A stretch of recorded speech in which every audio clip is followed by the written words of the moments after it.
Jadi tolong HP kamu taruh depan.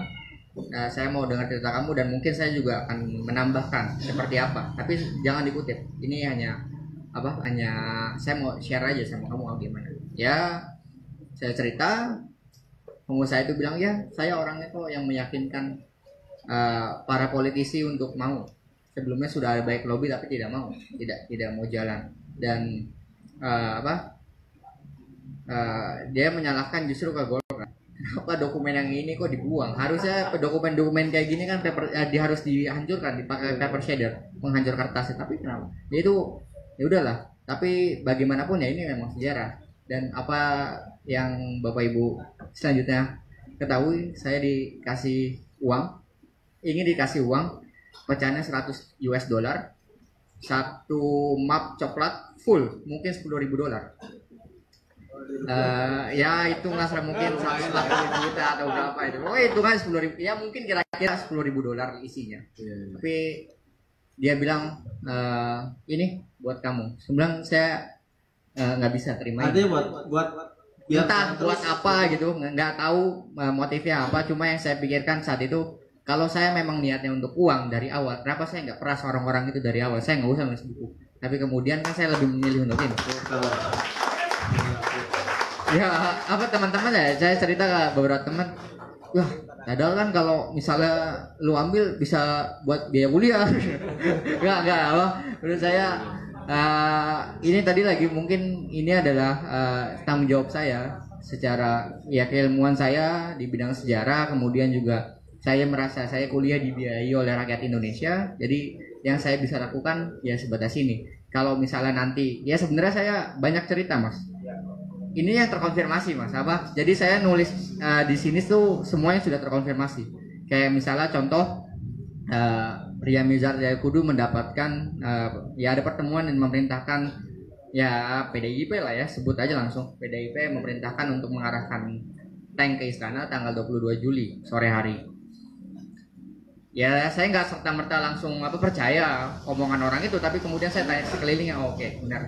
Saya dan ada banyak hal yang tidak bisa dikonfirmasi. Belakangan saya mendapatkan beberapa dokumen, ya saya nggak tahu ya siapa yang ngirim itu, tiba-tiba ada yang nanya alamat, saya kasihnya selalu ke kantor PBNU atau ke kantor Mas Hafid. Jadi saya nggak mau ke kantor di rumah saya, nanti kenapa-napa nih. Jadi dalam beberapa dokumen itu misalnya gini, dan mungkin ini menjadi tulisan saya berikutnya, tapi bukan buku sejarah seperti ini.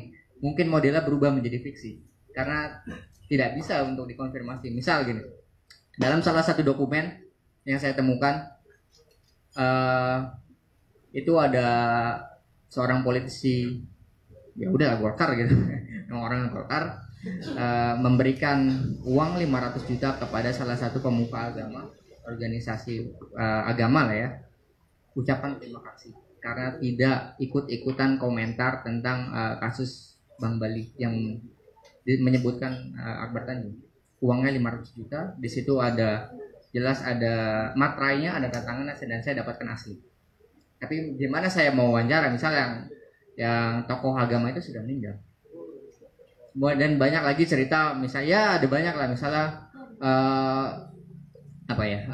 ada dokumen juga misalnya salah satu instansi pemerintahan gitu. Kamu kalau misalnya Gus Dur lengser, kamu akan naik jabatan jadi ketua komisi A, komisi B, komisi C misal ya.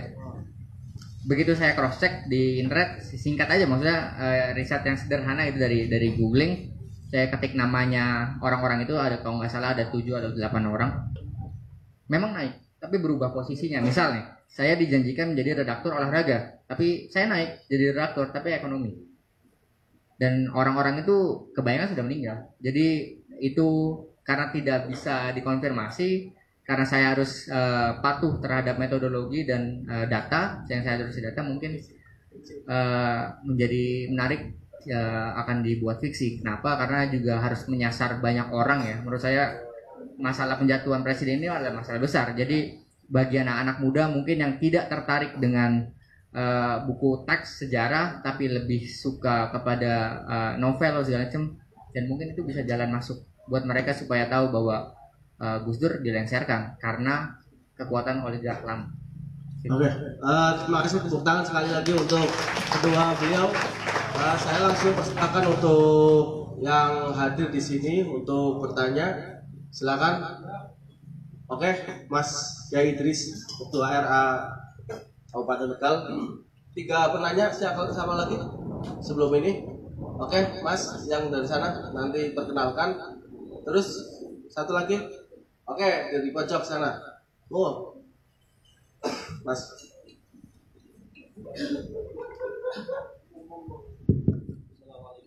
Assalamualaikum warahmatullahi wabarakatuh. Selamat sore Gus Solah dan selamat sore Mas Firdi. Semoga sehat terus dan jauh dari penyakit COVID nih. Karena penyakit itu juga menjadi alat politik. Ya mohon maaf. Mas Firdi, saya ingin menanyakan karena saya juga senang riset. Akan tetapi begini, ketika ada sebuah fakta bahwa sekarang yang menjadi narsum itu bukan hanya orang tapi digital. Contohnya YouTube. Ada fakta hanya melihat YouTube dalam durasi 5 menit, bahkan lebih kurang dari itu 3 menit. Dari penggalan berita yang 3 atau 5 menit itu, kemudian setelah selesai ditutup laptopnya atau dimatikan HP-nya, kemudian bisa memberikan justifikasi. Artinya ada keanehan-keanehan yang sangat memprihatinkan. Kenapa?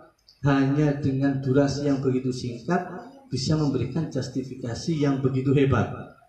Mohon maaf, voice note yang sekarang baru keluar sepenggal hanya berapa menit itu ya, tapi sudah demi Allah itu fitnah, kan begitu ya. Demi Allah saya mimpi ketemu Allah. Kalau itu enggak ada hubungannya.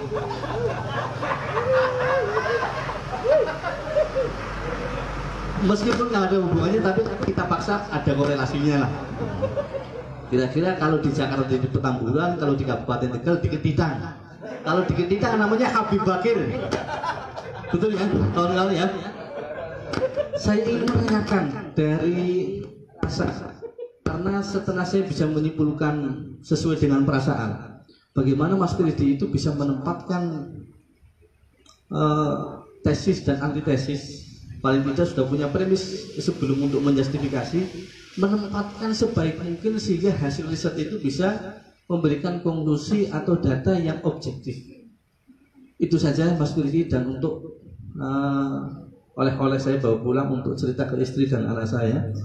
Artinya biar dendam politik ini tidak saya wariskan ke generasi berikutnya, bahwa persoalan jabatan itu hanya dagelan politik, guyonan politik, meskipun ada tujuan besar di balik intrik-intrik itu semua.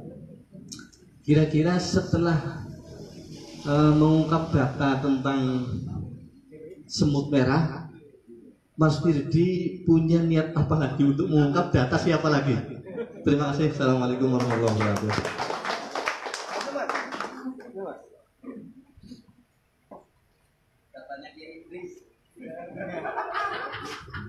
Terima kasih.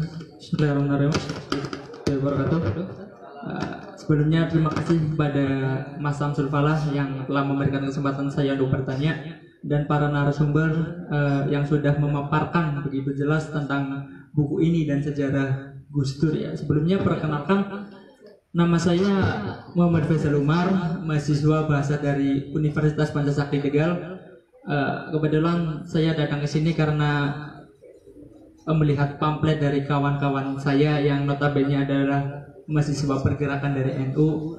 Tapi saya juga sama seperti Mas Firdi, saya keturunan dari keluarga NU tapi belum masuk ke dalam jajaran Panom NU.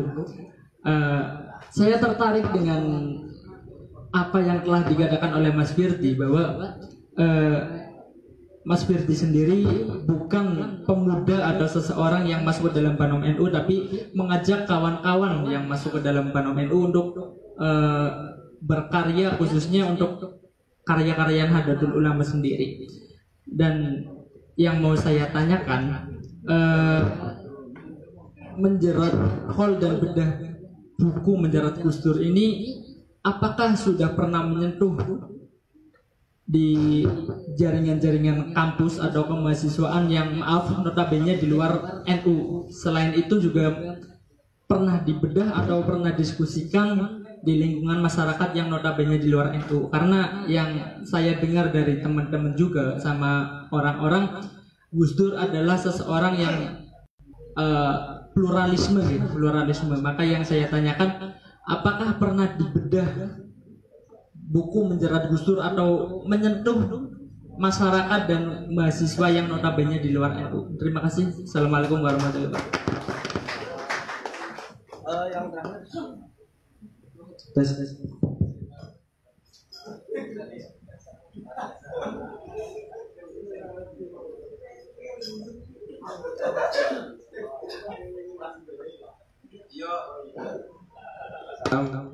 Assalamualaikum warahmatullahi wabarakatuh. Perkenalkan, nama saya Prasetyo Haji. Saya dari LPM Al-Mizan IAIN Pekalongan, dan kampusnya dari Pekalongan, dan saya nguju dari Pekalongan baru saja ini demi menonton acara.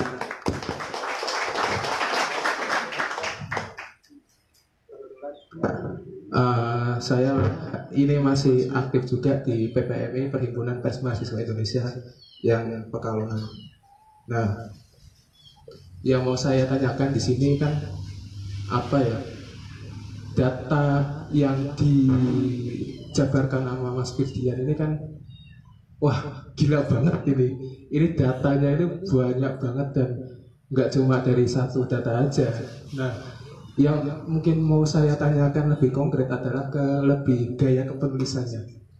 Nah, alasan mendasar apa yang kenapa Mas Firdi lebih menggunakan gaya kepenulisan semacam esai atau hampir seperti esai kan ini dari bukunya yang di dalamnya, kok nggak dibikin aja kayak apa ya, kayak semacam novel gitu Mas, tapi datanya konkret seperti ini, kan ini bisa keren banget dengan beberapa data yang konkret seperti ini. Kalau misal jadi novel kan bisa mungkin hampir kayak buku-bukunya Perang Literologi Bumi Manusia, Literologi Pulau Buru, Bumi Manusia, Rumah Kaca, terus sampai Anak Semua Bangsa. Ini kan bisa keren banget loh dengan apa? Dengan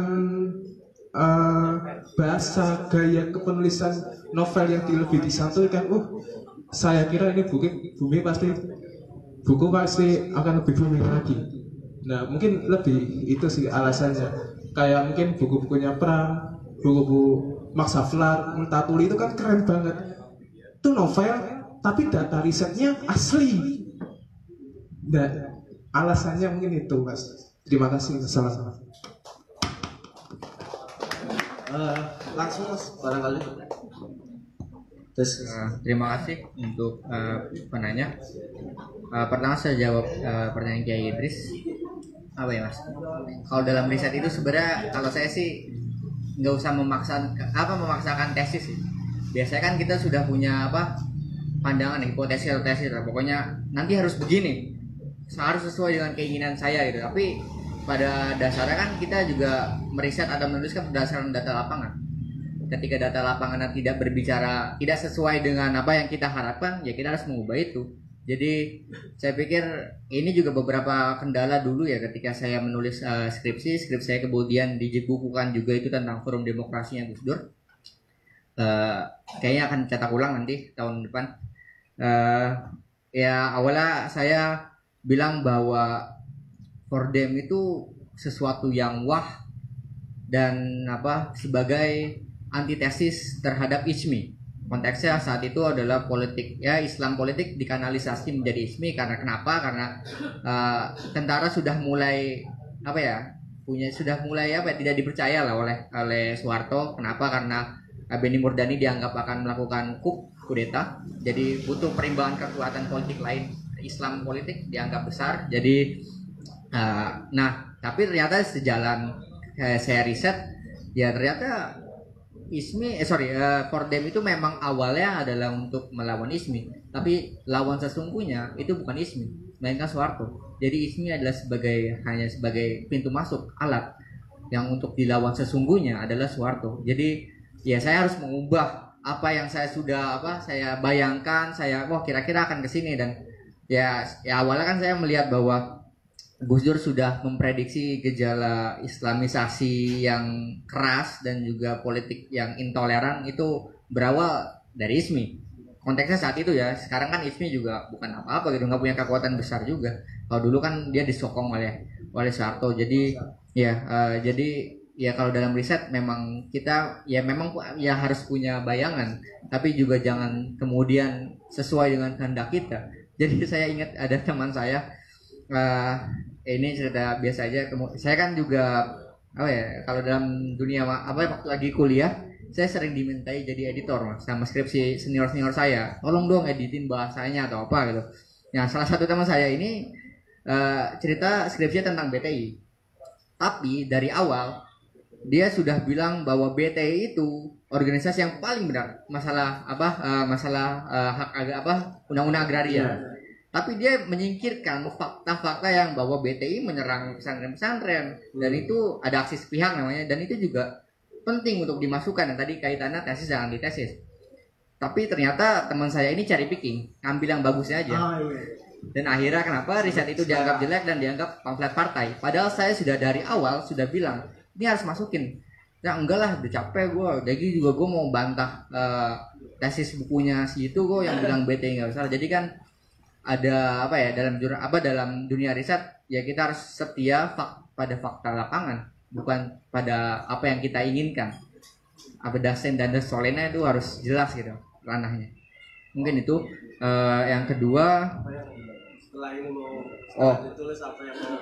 Ya setelah ditulis saya nggak memaksakan untuk menulis lagi gitu maksudnya itu kan saya menemukannya aja secara tidak sengaja. Tapi beberapa dokumen ada ya setelah saya keliling saya menemukan beberapa dokumen, mungkin nanti di edisi berikutnya sebenarnya sudah siap karena COVID jadi belum dicetak lagi, pending. Itu ada suratnya Gus Dur ke DPR tentang masa hak di Gus Dur didatangkan ke DPR untuk diinterpelasi. Ada 22 pertanyaan yang diajukan kepada Gus Dur oleh DPR, tapi Gus Dur tidak menjawab di media dan di rapat itu, di sidang itu. Gus Dur menjawabnya melalui surat, dan itu suratnya konfidensial, belum dipublish dimanapun. Ada 12 halaman kurang lebih jawaban Gus Dur, dan intinya itu ngeledekin DPR lah, nggak ngerti hukum intinya gitulah. Udah di sidang tapi Gus Dur malah tetap dalam tanda kutip kepala batu, udahlah nggak mau bagi-bagi, nggak mau dengerin DPR ya malah DPR nanya serius gitu, jadi jawabannya sama Gus Dur malah diajak bercanda. Udah nggak ngerti hukum intinya gitu. Dan mungkin itu ada beberapa tambahan juga. Misal saya ketemu politisi senior dan dia mengakui bahwa dia kok yang melakukan lobbying di internal PDI dan meyakinkan Mega untuk mau. Tadinya Mega tuh nggak mau karena Mega masih setia sama Gus Dur. Tapi ya anak-anak kos PDI saat itu. Jadi itu Mas. Kalau ya tadi penulisan selanjutnya ya saya akan menuliskan yang tadi mungkin ceritanya menjadi ya fiksi, bukan buku teks, karena saya harus setia pada data. Nggak bisa nulis katanya itu lemah banget kalau dalam sejarah, meskipun bisa aja sejarah lisan gitu. Tapi menurut saya dalam metodologi dalam sejarah itu dan juga dalam jurnalistik itu sangat lemah. Itu Mas. Kalau yang kedua pertanyaan Mas Umar, menyentuh di luar NU sudah beberapa kali diskusi buku ini, misal dibedah di gereja, di komunitas teman-teman Katolik dan Protestan dan ya lintas agama ini ya, itu juga pernah. Tapi yang menarik adalah ini saya dapat screenshot dari grupnya Kahmi mengenai buku ini. Kahmi dan Golkar. Kalau Golkar saya ditelepon langsung oleh salah satu narsum saya yang di situ mungkin saya disebut Y atau X gitu ya. Dia nggak mau sebut namanya tapi dia mau dikutip. Dia bilang gini, "Fir, gara-gara lu nih, ini rame nih Golkar. Saling tuduh, siapa yang ngebuang, kenapa yang dibuang dan segala macam." Terus gimana Pak? Ya udah sih, kalau sama saya nggak ada yang curiga sama saya karena tidak pernah ada track record saya dekat dengan kamu sebelumnya. Saya ketemu dengan kamu ya saat wawancara aja, tapi sejauh ini aman. Dan kalau di screenshot temen dulu saya lupa ya masih saya simpen atau enggak, screenshot di teman-teman Kahmi sama saling menyalahkan antara ya kalau ditelusuri kan agak menarik kenapa Fahrudin kok belak-belakan bicara mengonfirmasi semuanya sedangkan yang lain menutupi mungkin ada blok di dalamnya gitu kan. Dan satu keputusan mereka bersama adalah mendiamkan buku ini. Kalau mereka membantah dengan secara tidak langsung mereka mempromosikan buku ini dan mereka punya jejaring media. Saya pernah kerja yang sekarang mungkin pemerannya adalah HMI MPO. Ya agak aneh menurut saya karena saat buku ini buat buku ini rame dan masih terbatas banget yang dapat masih karena cetakan pertama itu hanya 500. Tapi dia bisa dengan tegas bilang kalau buku saya tidak cover both side. Padahal dia belum baca. Beli aja mungkin belum karena belum dapat. Tapi sudah berani menyimpulkan tidak cover both side. Dan ya mungkin karena ya saya nggak tahu ya. Saya sih nggak ambil pusing lah. Tapi beberapa teman-teman analisisnya ya ini yang didiamkan. Mas Astro ketika saya dengan Mas Astro di Purbalingga atau di beberapa tempat diskusi ya Mas Astro bilang saya ini adalah konsekuensi kamu menulis novel. Kamu nggak akan banyak dilirik atau dikutip oleh banyak media dan segala macam. Kurang hebat apa Mas Agus Sunyoto ya menulis tentang resolusi jihad. Itu kan pengungkapan sejarah bahwa periode 45-49 revolusi fisik itu tidak hanya didominasi oleh militer, tapi juga sipil, terutama adalah santri.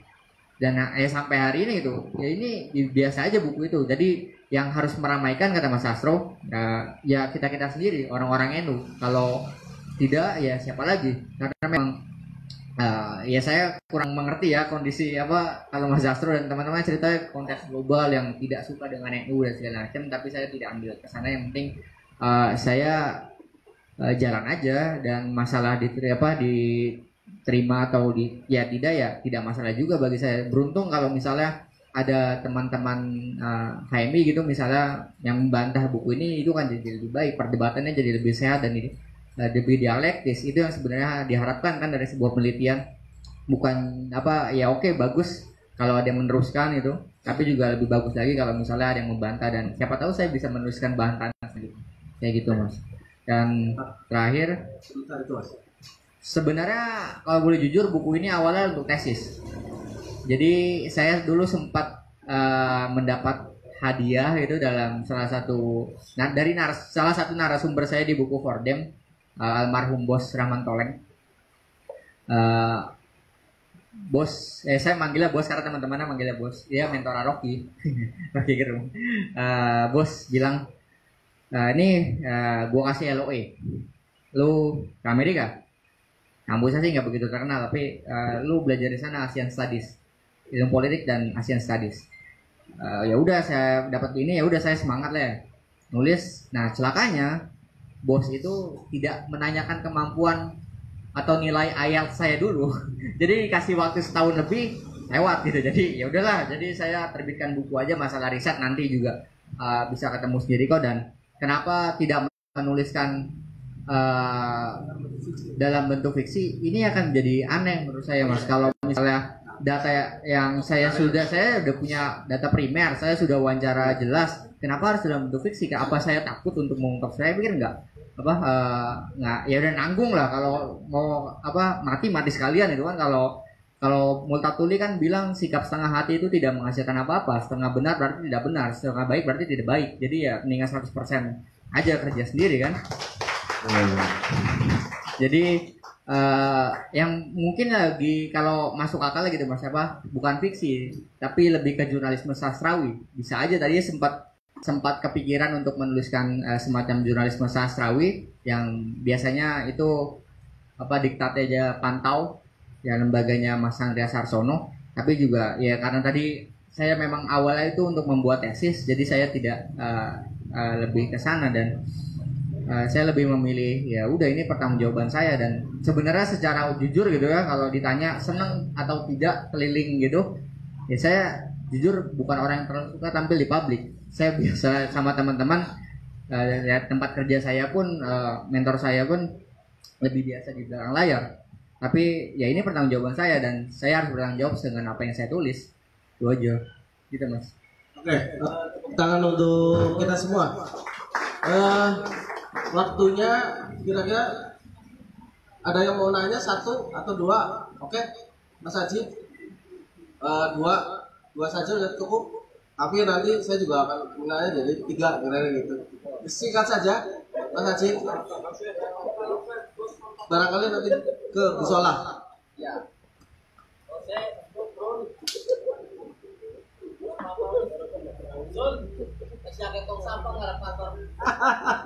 Bukan dana data ya. Data lagi oke.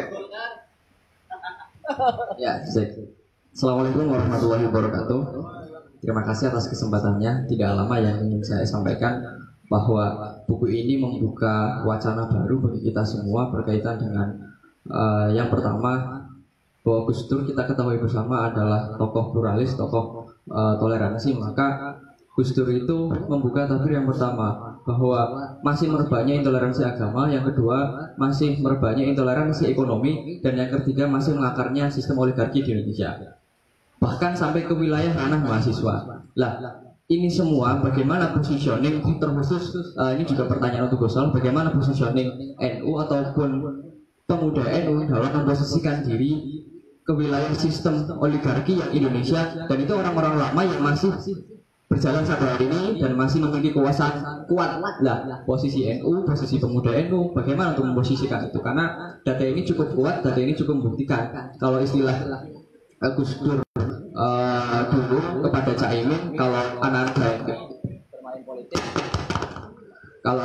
bermain politik, istilahnya itu semua hal kan sudah acara. Kalau anak politik ya gaya tidak itu. Nah, tersebut, dan saya rasa untuk transfer agama memang juga masih cukup kuat di beberapa daerah, dan pada waktu juga ketika Presiden Gus Dur terpilih adanya Poros Tengah yang memang itu juga mengatasnamakan Islam, namun Gus Dur sendiri tidak mau diatur oleh para Poros tersebut. Ini menunjukkan bahwa konsistensi terhadap Gus Dur secara pribadi sebagai tokoh NU, kiai NU, dan positioning NU pada hari ini dengan banyaknya organisasi mengatasnamakan dengan organisasi Islam yang memang membuat keruh situasi kondisi yang ada di Indonesia. Kira-kira begitu pertanyaan saya. Terima kasih. Assalamualaikum warahmatullahi wabarakatuh.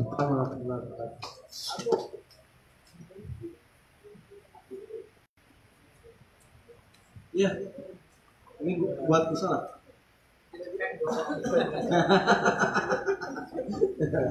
Nyemarapan prolog mani.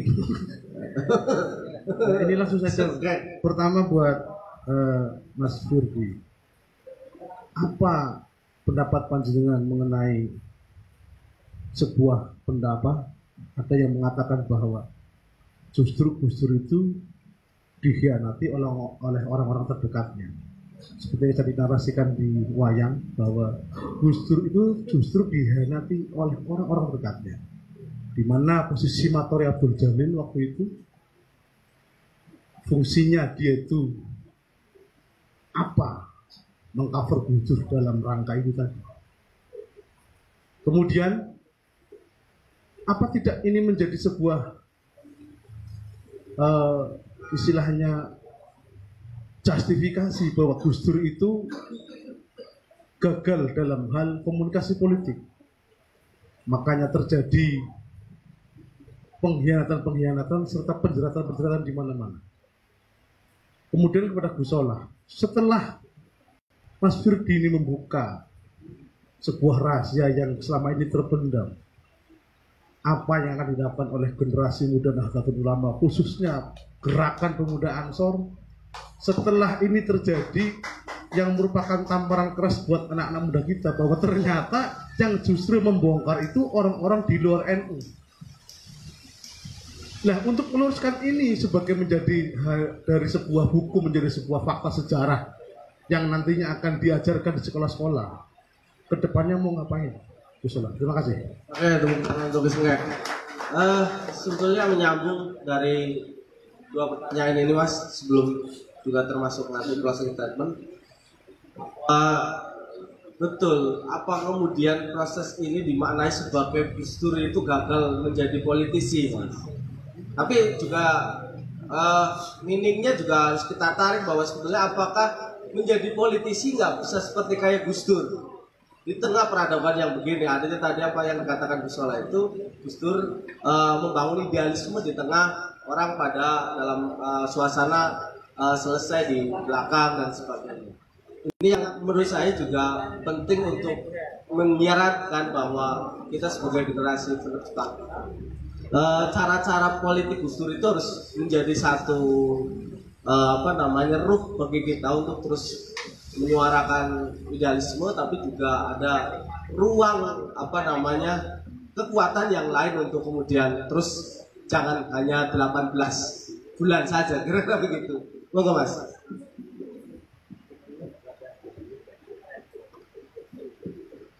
Jadi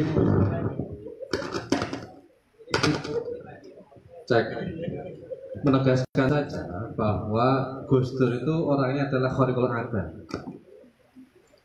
melayani adat, ora kaya bongsone, ora kaya liyane. Itu aja yang paling pokok. Gus Dur itu cara mendidik orang itu dengan berbagai cara, termasuk dengan cara-cara yang nggak lazim, itu yang dilakukan oleh Gus Dur, dan itu yang betul. Gus Dur aja nikahnya juga nggak lazim kan?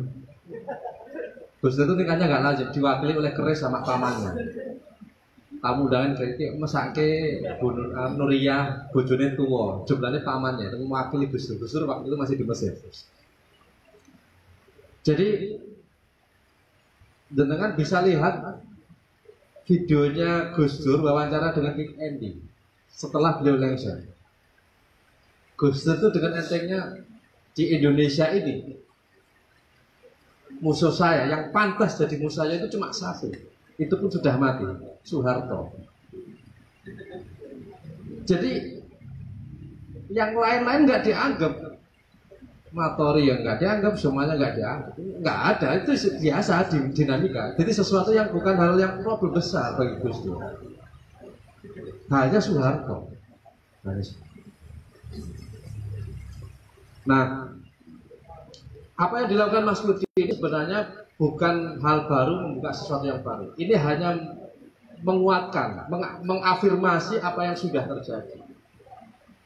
Kalau operasi semut merah itu sandi rahasia, sandi operasi, itu saya pun waktu itu nggak dengar ada operasi semut merah, itu nggak ada. Tapi yang bahwa semuanya institusi dimainkan, iya. Kalau kita melihat Soeharto itu awal dengan kelompok-kelompok nasionalis, Benny Mordani CS. Tapi ketika beliaunya itu Benny Mordani terlalu kuat dan berusaha mengambil kontrol, Soeharto berubah, berayun Habibie Dana Maskan, kemudian muncullah ICMI, Ikatan Cendekiawan Muslim Indonesia. Jadi ini secara teorinya ICMI itu bagian dari domestifikasi, penjinakan tokoh-tokoh agama Islam. Maka Gus Dur pernah meledakkan konflik ini, bukan konflik, blok ini diledakkan oleh Gus Dur. Waktu itu nggak ada yang tahu. Ketika Gus Dur tiba-tiba ngomong ini naga merah sama naga hijau, orang itu pada bingung, ini apa ini gitu. Nah itu yang terjadi, blok antara blok merah sama blok hijau itu diledakkan oleh Gus Dur. Naga merah, operasi naga merah, naga hijau. Itu Gus Dur yang ngomong. Nah, saya waktu itu sudah dengar, termasuk kasus Ajinomoto,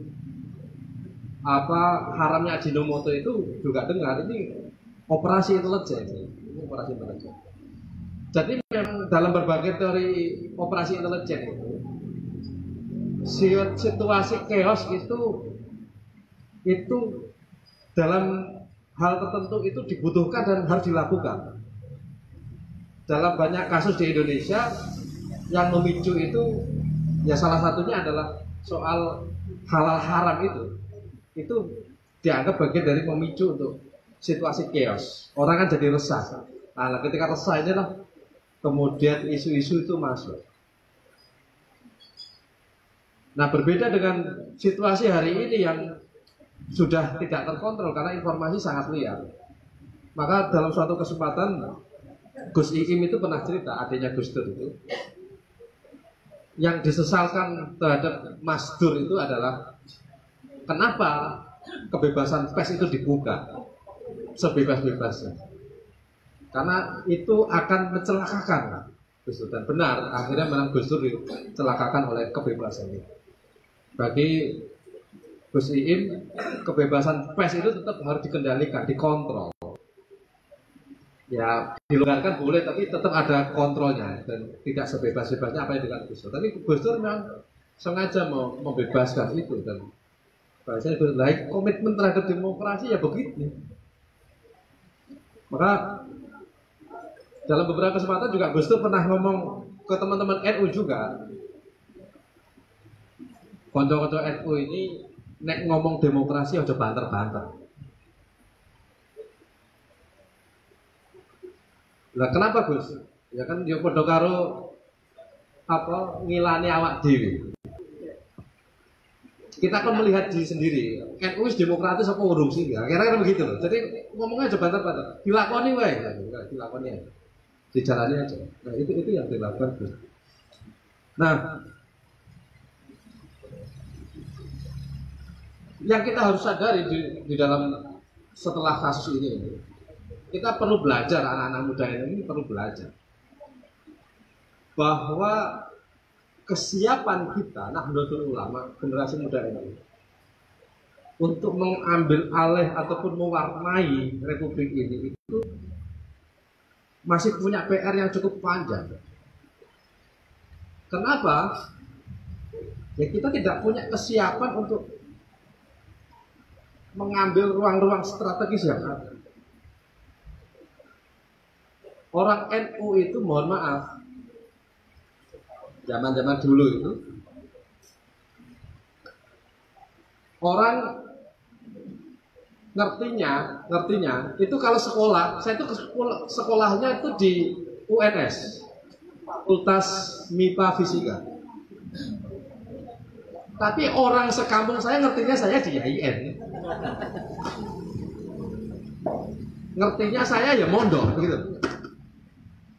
Dan saya mengambil pilihan itu ketika almarhum bapak saya itu berhadapan dengan situasi bapak saya mengelola sekolah madrasah, golek guru umum itu wangel, cari guru umum itu susahnya minta ampun, yang agama banyak. Maka bapak saya pesan, kalau kamu nanti bisa ke umum saja nggak apa-apa, tapi kalau kuliah di umum tetap mondok. Kira-kira begitu. Itu pesan almarhum bapak saya jalani meskipun tidak tuntas.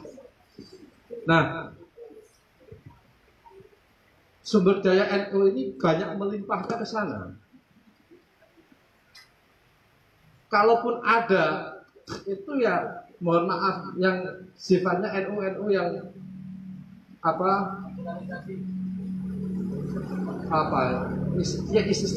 akhwatullah, bukan NU-nya, NU akhwatullah, kan ada NU ada akhwatullah. Orang yang jadi pernah dilakukan survei terhadap NU itu. Ada yang NU, ada yang merasa NU, ada yang koyok-koyok NU gitu. Jadi ketika tanya, kamu NU bukan? Nggak tahu ya. Tapi kira-kira kemana? Koyok-koyoknya sih NU gitu. Kira-kira koyok-koyok gitu. Tapi masih nggak yakin. Karena NU itu bayangannya itu adalah ulama, hanya pondok pesantren, bukan organisasi kader, organisasi melibatkan masyarakat. Jadi karena NU itu ada jamaah-jamaah. Maka kita ini mohon maaf, sumber daya NU baru mulai ada menyebar di berbagai titik itu kan baru belakangan ini. Dan mungkin ini perspektif saya, insya Allah ke depan kita akan panen itu ketika IAIN hari ini menjadi UIN. Karena bahwa otomatis orang NU di UIN dan kira-kira nanti akan menjadi intelektual muda di ke depan. Yang dulu kan enggak. Coba jangan cek background teman-teman politisi, ya katakanlah yang dari PKB katakanlah yang paling dekat dengan itu. Kan isinya ya kampusnya kan fakultas tarbiyah, kan kira-kira begitu. Bukan yang lain. Jenengan bisa cek di manapun kepala daerah kita, itu kalau mau menata birokrasi, boleh kader NU itu nggak gampang. Jawa Tengah itu loh, gubernur itu cari kader NU juga. Saya seingat saya waktu saya masih kuliah itu, meskipun ini ya yang ukur aja dari desas-desus yang ada, menjadi PNS itu masih menjadi sesuatu yang ya kalau nggak haram masih syubhat. Zaman saya itu, zaman saya awal kuliah itu, menjadi PNS itu ini kira-kira halal apa enggak? Dan saya meyakini itu terjadi di hampir semua umat jamaah NU itu begitu. Jadi PNS itu sesuatu. Dan selama Orde Baru, mohon maaf, Kemenak yang notabene itu adalah menaungi ormas-ormas itu, isinya itu ya kalau nggak Muhammadiyah tentara. Yang terjadi birokrasinya itu kalau mau selamat itu yang ngakunya Muhammadiyah dan biar dapat posisi. Makanya nggak heran muncul banyak, mohon maaf nih, kalau di Jawa Tengah ada Pak Tafsir ini ya orangnya NU, ketua Muhammadiyah ini. Ponakannya, kalau cerita saya ponakannya Ibnu, kira-kira gitu. Mukti, Mas Mukti Sekjen itu, mohon maaf. Itu kalau pidato kan gaya NU, ya memang NU.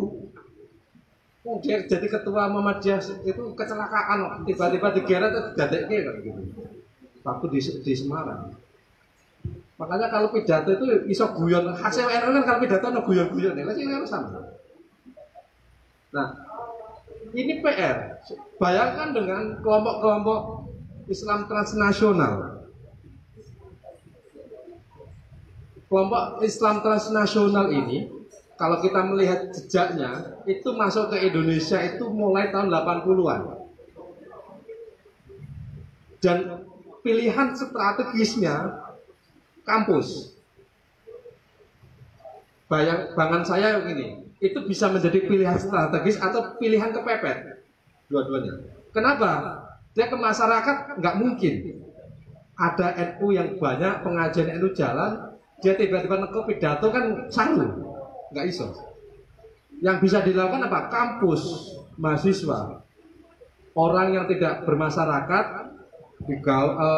nanti akan tumbuh menjadi kelas menengah baru.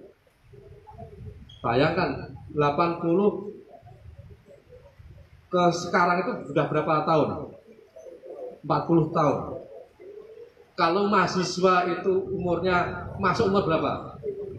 20 tahun, katakanlah ya, 20 tahun. Umur 60. Kalau umur 60 kan udah pensiun malah kan.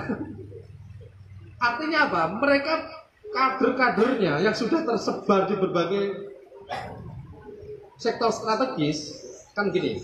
Kalau kampus favorit, dia akan keterima di institusi favorit, BUMN, perusahaan favorit, Bonafide dan seterusnya. Itu pasti. Dan itu mereka miliki sendiri. Maka BUMN kita ngomong kecolongan ya memang banyak kecolongan, isinya mereka semua.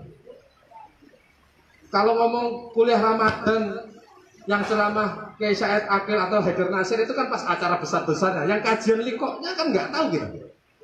Yang rutinannya tiap habis duhur atau sore itu nggak tahu. Itu yang terjadi. Hari ini kan orang baru ketika NU, mohon maaf, mulai agak kelihatan orang mulai berduyur-duyur ke NU, mendekat ke NU. Nah, ini nggak harus difilter mana yang benar-benar saya ngerti. Jadi saya kira itu jawaban saya untuk Mas Ki Dalang Sengkek. Jadi saya masih agak susah kalau ngomong bahwa Gus Dur itu dikhianati apa tidak, itu agak susah. Karena Gus Dur ya faktanya ketika ngomong ya, aku nggak punya musuh, musuhku cuma satu gitu. Artinya apa? Yang lain itu bagian dinamika, bagian satu proses. Gus Dur menaikkan pesantren dinaikkan, derajatnya. Kiai-kiai yang asalnya biasa kampung dinaikkan jadi kiai langitan. Ya begitu aja, itu bagian dinamika aja terus dan seterusnya. Maka generasi muda NU ini kalau tadi nyambung yang pertanyaan pertama tadi, kita masih punya PR ke sana. Orang-orang kader-kader itu. Jadi gini, yang namanya revolusi atau reformasi itu kan momentum yang dalam situasi tertentu, situasi yang tidak normal. Tapi begitu normal, itu pasti teknokrasi. Orang-orang yang punya kompeten. 98 mahasiswa paling gagah yang dibutuhkan. Kalau bahasa yang lebih agak saru gitu, yang bisa diperalat, sehingga diobong-obongin ke mahasiswa kan gitu. Tapi begitu wayahnya penataan kan yang punya kompetensi, yang punya profesional. Kalau enggak ya apa? Kalau enggak ya hanya jabatan-jabatan politis yang bisa dilakukan. Di luar itu enggak. Maka kayak ini sebenarnya kalau kita mau jujur juga di PMI ini PR-nya itu adalah bagaimana kampus-kampus umum itu menjadi basis kegiatan PMI. Dan itu kan nggak mudah karena penolakannya sangat kuat. PMI capnya liberal, macam-macam ini kan kuat banget. Nah itu PR. Dan harus dicari cara bagaimana kampus-kampus umum itu dikuasai oleh PMI. Nah, tapi jenengan caranya jangan kemudian shortcut untuk menguasai kampus itu ya presiden BEM-nya direbut. Nggak semudah itu, bukan itu problemnya. Apa yang dilakukan Erick Thohir mendatangkan KNU untuk ke BUMN itu juga sesuatu yang konvensional, bukan itu, yang tersistematis. Apa yang dilakukan oleh LDK kamu itu, bikin likok-likok itu, kaderisasi itu kita nggak siap. Maka mungkin perlu ke depan dicanangkan itu adalah ya agak sedikit main kayu gitu. Atau ansor masuk kampus Pak. Kita sudah, makanya hari ini Ansor mohon izin aja, mohon doa restunya. Ansor itu membangun BLK, Balai Latihan Komunitas di dekat kampus Undip. Tapi itu nanti kita canangkan sebagai Aswaja Youth Center, pusat kegiatan pemuda Aswaja. Jadi PMI juga bisa. Jadi niatnya memang royok kampus di dekat dari Undip itu hanya sekitar 1,5 km. Kita pengen ke sana. Nah, kalau artinya gini, kebijakan rektorat itu harus dikawal. Ini mohon maaf ini, waktu Mendikbud sebelum waktu masih dipegang NU, semua rektor-rektor itu ya merapat ke NU. Tapi ketika hari ini nggak dipegang NU, ya balik lagi jadi abu-abu, tidak komit lagi. Ini live ya, saya nggak bisa buka kalau bahaya nanti ya. Ada yang dulu munduk ke NU, tapi hari ini juga enggak, karena menterinya sudah bukan NU lagi. Nah, yang punya pondok-pondok ini perlu dipikirkan bagaimana mendidik santrinya itu, terus kemudian ada diterjunkan ke masyarakat, bukan masyarakat ya pondok yang di kampung kan sudah dijagani oleh Ustadz kampung. Yang ke kampus itu loh, ditanam di kampus. Mohon maaf, mereka itu ketika mentoring kelompok lain itu, ketika mentoring itu ya orang-orang yang benar-benar sudah mumpuni jagani di kampus. Nah tapi non sewu, jenengan kan senior-seniornya wis 12 kabeh terus ngadepi ya kan agak susah. Harus yang benar-benar senior, yang benar-benar yang tahu. Ini PR. Jadi kita selain kemudian hari ini beasiswa itu sangat terbuka, banyak yang membuka diri beasiswa kepada santri dan sebagainya. Ini banyak lompatan-lompatan, tapi ya memang kita sedikit perlu bersabar. Mungkin bukan dalam waktu dekat, mungkin agak jangka panjang, tapi insya Allah ya karena bagaimanapun NU itu punya kontribusi dan termasuk founding fathers dari Indonesia ini, ya saya yakin pasti nanti tidak akan jauh, NU pasti akan tetap ada di PBB. Terima kasih. Lanjut Mas, mungkin tadi katakan bahwa kalau orang sendiri itu ya gimana Mas? Oke, saya contohkan. Oke. Masalah khianati atau enggak, sebenarnya saya pikir Gus Dur juga sudah tahu bahwa dirinya akan menjadi presiden, kemudian juga hanya bertahan sebentar. Kenapa? Karena Gus Dur memperhitungkan ketika ketika ada komite reformasi, kemudian ada 4 tokoh yang justru tidak mau ikut, Gus Dur, kemudian Sri Sultan Hamengkubuwono, ada Megawati, ada Amin Rais. Ketika dalam suatu diskusi di UI, kalau tidak salah, Amin sempat ditanya, mau nggak jadi presiden? Amin, ya gitulah, ngambang, mau nggak mau, sebenarnya mau, cuma nggak berani. Kenapa? Karena mau tidak mau, Amin saat itu juga bagian dari ISMI, bagian dari Orde Baru. Seberapapun dia kritis terhadap Orde Baru di hari-hari terakhir Orde Baru. Tapi ketika ini ada saksi matanya, salah satunya adalah Mas Khotibul Umam Wiranu, dia kakak kelas saya di LPM Didaktika di UIJ.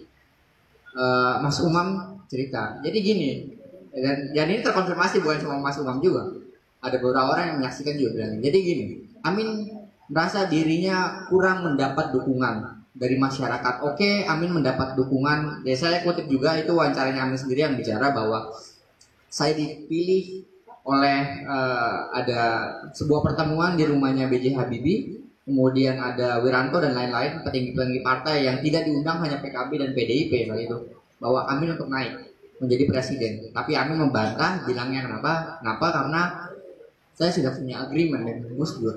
Toh dalam sistem ketatanegaraan saat itu MPR adalah tertinggi di atas presiden, dan salah satu tugas MPR adalah melantik dan memberhentikan presiden. Itu satu yang bisa dipuji. Yang kedua, sebelumnya di Ciganjur saat Amin sudah media darling lah ya, kemudian tidak, saya harus tanya Gus Dur dulu, karena ya intinya tadi ya, Amin itu bagian Orde Baru dan dia tidak merasa pede akan hal itu. Nanya ke Gus Dur, sebenarnya ini pertanyaan pura-pura aja retoris. Sebenarnya Amin mengharapkan jawabannya tidak ada. Tapi ketika di Ciganjur datang, Gus, bersedia nggak jadi presiden? Oke, saya jadi presiden. Jadi gagal lah dia. Iya, ternyata ya kalau bukan Gus Dur ya maksudnya siapa lagi kalau Mega saat itu menjadi presiden nggak mungkin. Kenapa nggak mungkin? Karena kelompok poros tengah Islam politik itu tidak mau pemimpinnya Islam, dan kemudian juga PDIP saat itu nggak besar sih, nggak mayoritas, tapi mungkin 35% atau 40% adalah caleg-calegnya adalah non Islam, orang-orang Kristen lah ya, dan di luar Islam, dan itu jadi anggap masalah. Golkar kenapa tidak? Golkar adalah bagian rezim Orde Baru, jadi tidak mungkin. Dan salah satu yang bisa dianggap berhasil adalah Gus Dur. Ini kan jadi masalah kalau Kisan kayak baca bukunya biografinya Matori Abdul Jalil, di situ bahkan Matori Abdul Jalil bilang bahwa saya adalah orang yang sudah melobi PDIP untuk PDIP naik, Mega naik, wakilnya adalah Gus Dur. Tapi ketika Gus Dur di lobby oleh poros tengah, kemudian oke. Dan ketika Amin Rais juga bilang, ya merasa mungkin ya ini kayak prediksi asal-asalan gitu lah ya, analisis liar saya. Ya oke, karena dia gagal kemudian jadi presiden, ya oke, saya jadi ketua MPR. Yang akan melantik dan memberhentikan adalah saya. Dan di kemudian hari itu memang bandul kekuasaan itu tidak solid untuk mendukung Gus Dur dari awal, karena mereka mengira Gus Dur ini akan gampang untuk dimainkan.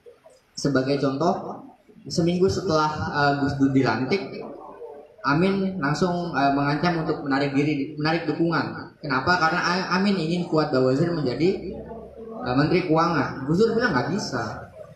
Ini adalah prerogatif presiden. Kemudian berdebat keras, lobby keras, negosiasi. Oke, dari PAN, tapi saya yang pilih orangnya. Kemudian orangnya, kalau saya lupa namanya, Bambang Sudibyo menjadi Menkyu saat itu.